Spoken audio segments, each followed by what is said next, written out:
Ambati Silks, Kanchipuram Saree Store, now in Vijayawada. Exclusive Pattu Sarees, Salwas and Lehengas.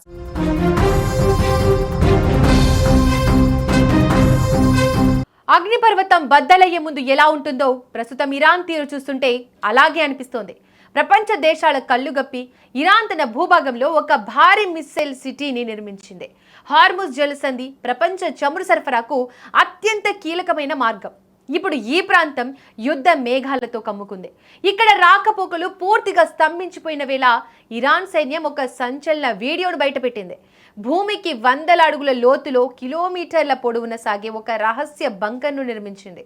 ఆ బంకర్లో ఒకదాని వెంట ఒకటి వరుసగా అమర్చిన వందలాది సూసైడ్ డ్రోన్ బోట్లు కనిపిస్తున్నాయి.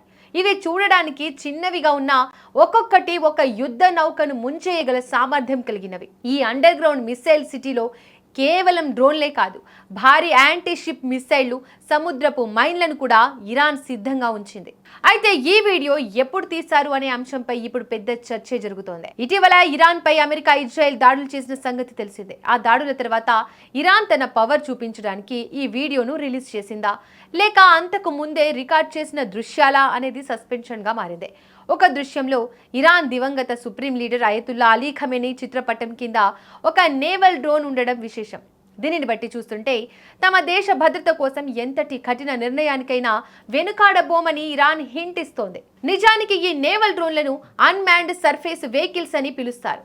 అంటే వీటిని నడపడానికి మనుషులు అవసరం లేదు, రిమోట్ ద్వారా నియంత్రించవచ్చు.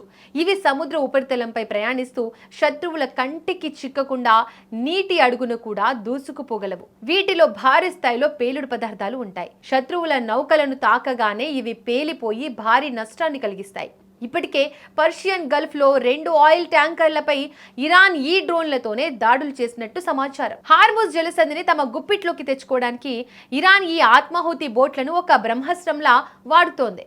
ఈ పరిణామాలతో పర్షియన్ గల్ఫ్ ప్రాంతంలో టెన్షన్ మరింత పెరిగింది.